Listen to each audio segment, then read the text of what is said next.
გამარჯობათ. ეთერშია საინფორმაციო პროგრამა ანარეკლი. ხაშურის რაიონში ახალი ბაზრის გახსნამ უამრავი პრობლემა წარმოშვა ძველი ბაზრის მოვაჭრე ხალხთან და მოსახლეობასთან. ძირითადი პრობლემა იმაში მდგომარეობს, რომ ახალი ბაზარი ძველთან შედარებით ქალაქგარეთ იმყოფება. ხაშურის რაიონში გახმაურებულ ორი ბაზრის კონკურენციაში ეს ბაზარი ჯერჯერობით დამარცხებული აღმოჩნდა. ამაზე ეს ცარელად ახლებით მეტყველებს. მოსახლეობა კი ამაში რაიონის ხელისუფლებას ადანაშაულებს. დაცარიელებული ბაზარი ქალაქის ცენტრში მდებარეობს და მას პატარა ბაზარს ეძახიან. ხაშურის რაიონის გამგებელის განმარტებით, სწორედ ამ ძველი ბაზრის სივიწროვემ წარმოშვა ქალაქში ახალი ბაზრის გახსნის აუცილებლობა. რაც შეეხება ამ ძველ ბაზარს, ამ პატარა ბაზარს, საგრძნობლად გადათვლილი იყო. აქ თუ თქვენ ოდესმე გქონიათ შემთხვევა და ყოფილხართ წინა პერიოდში, როდესაც მხოლოდ და მხოლოდ ეს პატარა ბაზარი ფუნქციონირებდა, პრაქტიკულად შეუძლებელი იყო გავლა მიმდებარე ტერიტორიებს.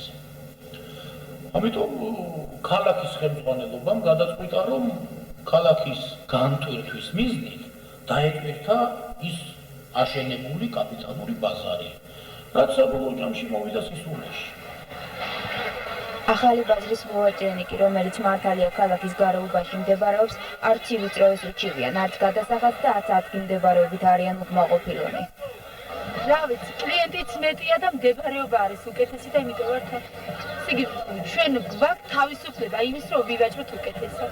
მე მაგალითად პირველად ვარ ამ ბაზარში და ძალიან კმაყოფილი ვარ, იმიტომ რომ ჯერ ერთი მომსახურეობა ის რომ არავინ არ წაგეჩხუბება, აქ ჩემი ადგილი არ გაჩერდე, პირიქით მითხრეს დაბრძანდით, აგერ ადგილი არის. მე იმერეთიდან ვარ და ძალიან კმაყოფილი ვარ, გადასახადი ძალიან მცირე არის იმ ბაზართან შედარებით. და რა ვიცი, აი სისუფთავეც უკვე იმდენად შემოწმება ყველაფერი და თავის დონეზე. თუმცა ამაზე ვერ ვიტყვით ძველი ბაზრის მოვაჭრეებზე, რომელთა აგრესიის მიზეზი დღემდე ბოლომდე გაურკვეველია.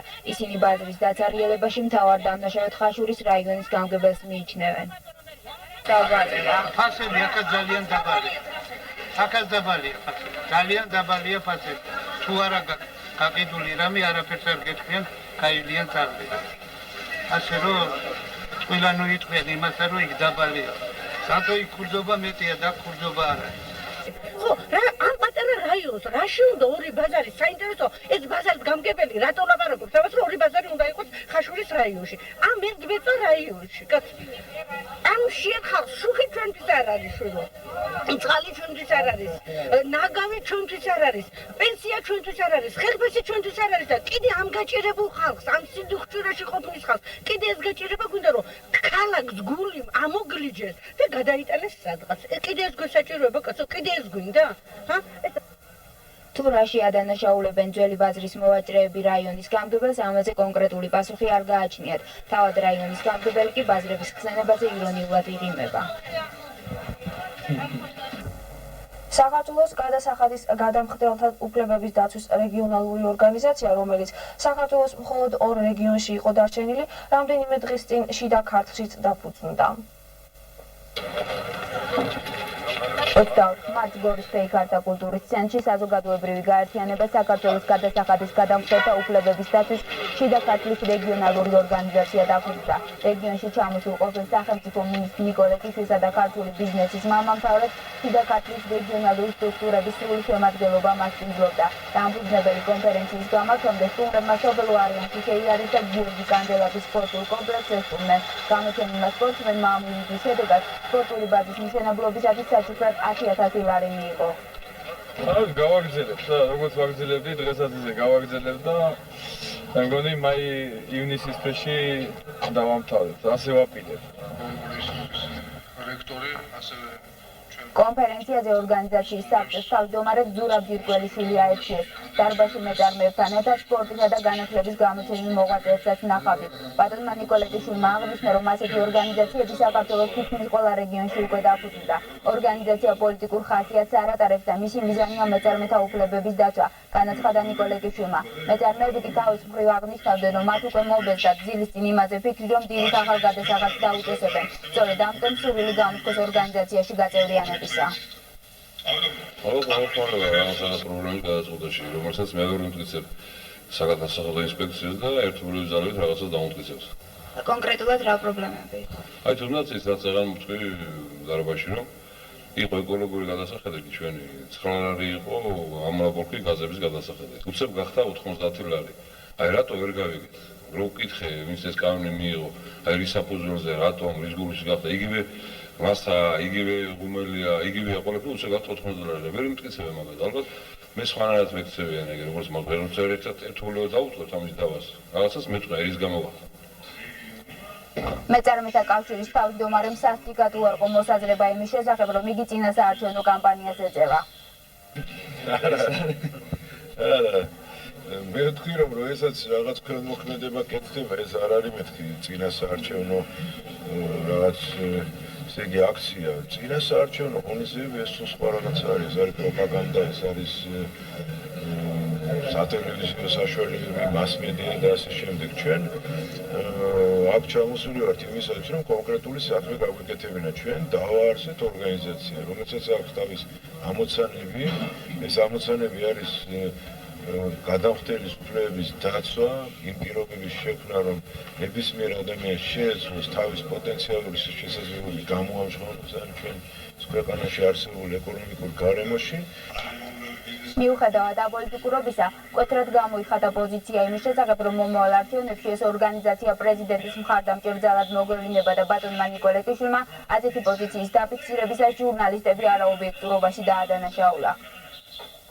ჩვენ ვესწრებით ედვარდ შევარდნაძე გავიქეთ პრეზიდენტად, რომ მიგვაჩნია, რომ ის ალბათ დაგვიჭერს ხარს იმ პრობლემების გადაწყვეტაში, რომელიც ჩვენ გვაქვს. და რატომ ჩვენ დაიცი როგორ არის? ესე იგი, აი მაგარი ხარ თუ იცი რომ არ დაუჭერ შევარდნაძე ხარს, რა?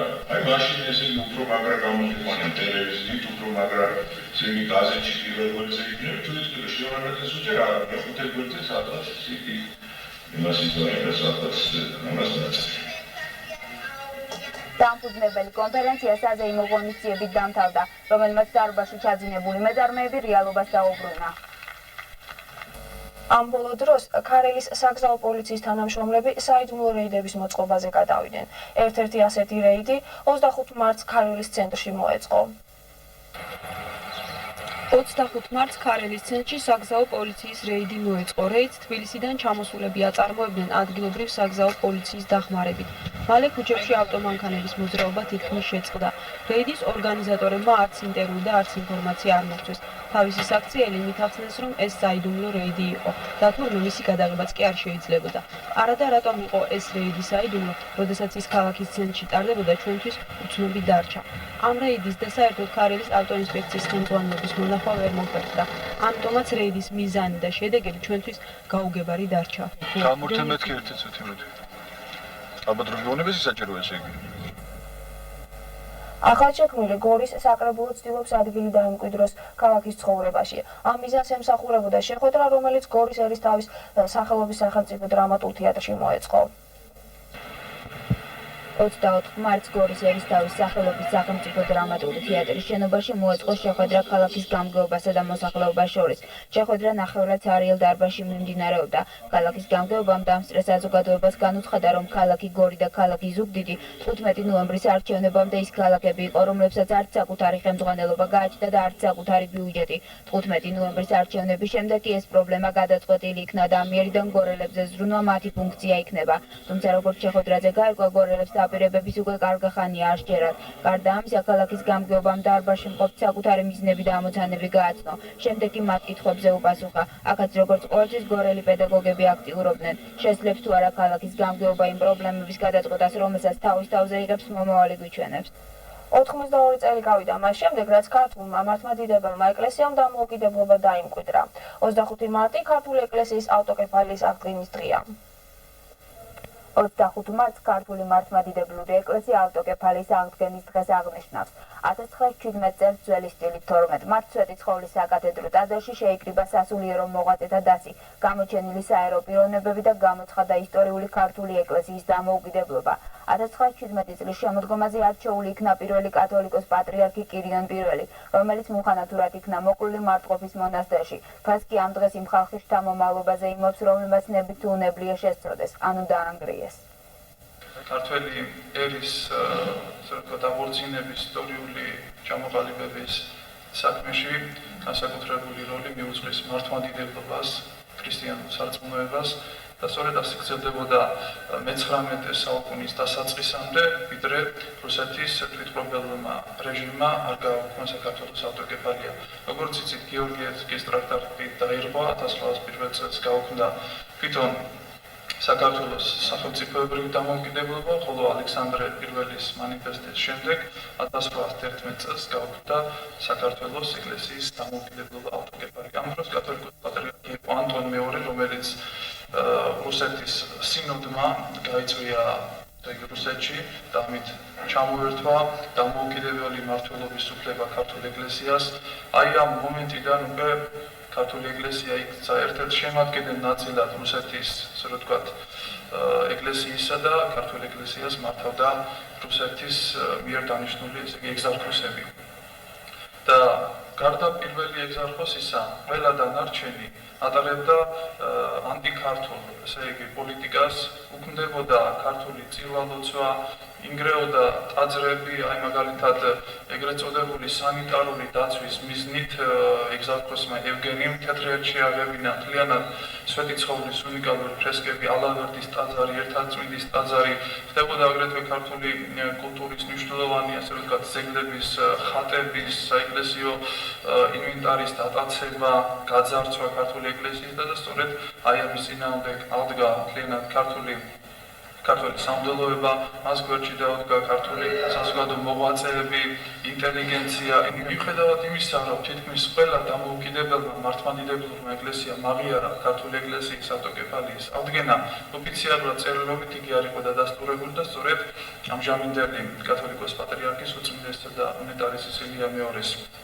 დიდი ძალისხმევით 1990 წლის 4 მარტს მართლმადიდებლობის აღნიშნის დღეს კონსტანტინოპოლის პატრიარქ დიმიტრიოსისაგან მიიღო სიგელი იმის დადასტურებით, რომ ჭეშმარიტად ქართული ეკლესიას ჰქონდა ისტორიული უფლება და როლი ყოფილიყო სამოციქულო მართლმადიდებლური ავტოკეფალური ეკლესია. და აი ამ დღეს მინდა მიულოცო არა მარტო ჩვენს ეკლესიას, არამედ მთლიანად ჩვენს ერთს, რადგან აი ეს დღე არა მარტო ეროვნული, არა მარტო საეკლესიო, არამედ ეროვნული ზეიმიც არის. ღმერთმა დაგლოცოთ და ქართველებს შეეწიოს ჩვენი ეკლესიის ლოცვები. ქარელის კულტურის ცენტრში კიდევ ერთხელ აღჭერდა ყველასათვის კარგად ცნობილი და საყვარელი კომპოზიტორის გიორგი ცაბაძის სიმღერები ქარელილი მომღერლების შესრულებით. 25 მარტს ქარელის კულტურის ცენტრში შედგა გიორგი ცაბაძის ხსოვნისადმი მიძღვნილი საღამო. საღამო მოაწყო ქარელის კულტურის ცენტრმა. სცენაზე პირველად ხალხურმა მრავალჟამიერმა გაიჟღერა. შემდეგ გიორგი ცაბაძის სიმღერებით მაყურებლის წინაშე წარსდგნენ სხვადასხვა თაობის მომღერლები, რომელთაც გიორგი ცაბაძის უყუდავ სიმღერებს თავისებური ელფერი შემატეს. საღამო მიჰყავდათ მილად საზამთრიშვილს და ლილო მარჯანიძეს. მათ გიორგი ცაბაძესთან ერთად ქარელის რაიონის სხვა ცნობილი სცენის ოსტატებიც გაიხსენეს, რომელთაც არასოდეს უღალატნიათ მაყურებლისათვის. მაყურებელი კი იმ დღეს მართლაც არ აყრდა დარბაზს. კონცერტის ორგანიზატორებმა შეძლეს ცოტათი მაინც დაევიწყებინათ მაყურებლისათვის პრობლემები, რისთვისაც ისინი მადლიერებას მხურვალე ტაშით გამოხატავდნენ. ჩვენ გამით გემშვიდობებით მომავალ შეხვედრამდე.